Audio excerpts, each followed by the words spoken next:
also radio-opaque stones. It is due to the either increased calcium absorption from small intestine, we say the absorptive hypercalciuria,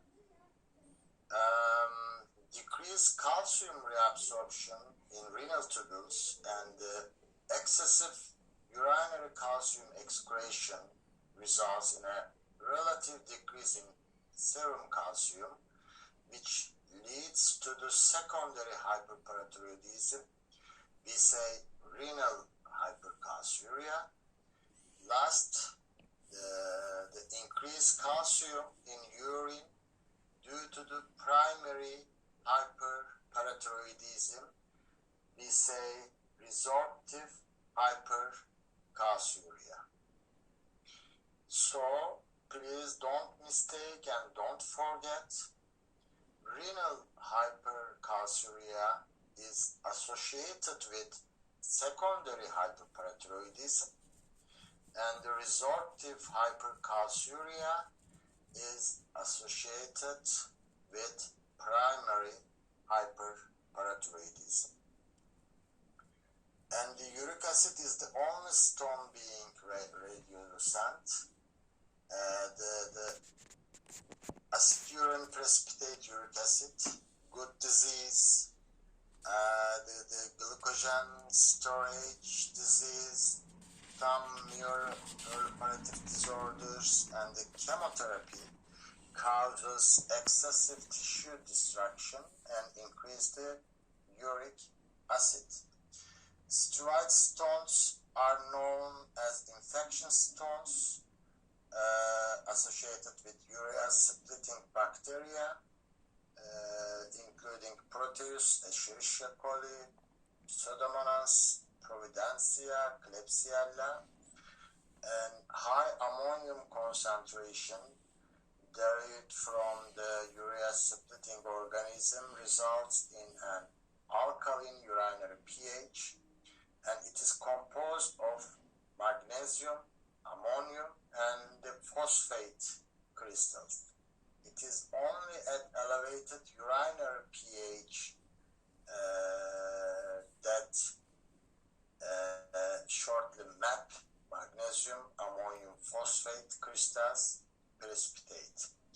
The cystinuria is an autosomal recessive disorder of cysteine and the basic amino acid transport across the luminal membrane of the proximal tubule and small intestine, and manifest in the formation of the cystine urinary calculi.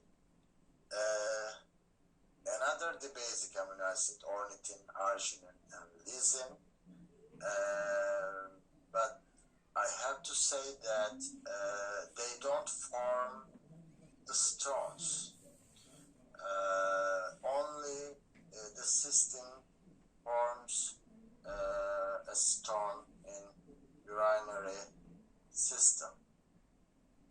What about the symptoms? Upper urinary tract stones usually cause pain. The character of pain depends on the location. Renal colic usually is caused by stretching of the collecting system or ureter. This pain due to the direct increase in intraluminal pressure, stretching nerve endings. Other symptoms are nausea, vomiting, dysuria, frequency, hesitancy, hematuria, and sometimes fever, especially in the steroid or infection stones. A basic diagnostic workup comprises again a detailed medical history, including family history and the physical examination,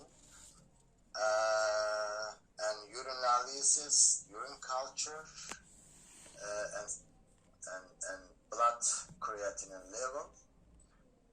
Urinalysis is especially important to check the pH and the red and white blood cells. As I mentioned before, the majority of the stones are radiopaque, so direct film reveals a clue for opacity in the location of the kidneys, ureters, and the bladder. The direct film or the KUB. The ultrasound, the reason we prefer is the minimally invasive nature. Stones into the kidneys, proximal or distal ureter and bladder are seen by ultrasonography, but unfortunately we can't see the stones in middle ureter, and in addition ultrasonography is operator dependent, so these are the disadvantage of ultrasonography. IVP, we very rare use nowadays, but when I was an assistant, the resident, maybe 25 years ago, we usually used to perform the IVP for suspicious of the kidney stones, but nowadays non-contrast, the CT are now the imaging modality of choice in patients presenting with acute renal colic. The management, our objective of the treatment is to eradicate the stones and to prevent the permanent renal damage. If stones smaller or equal 5 millimeters, we usually follow the patients with some drugs, including painkillers, antispasmolytics, and hydration.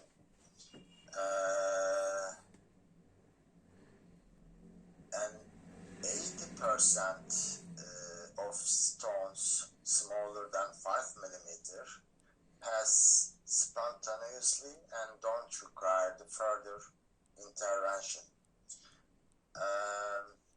And also alpha blocker we used very frequently for spontaneous passage of the stones. If the renal stones between 5 and 20 millimeters, we prefer extracorporeal shockwave lithotripsy.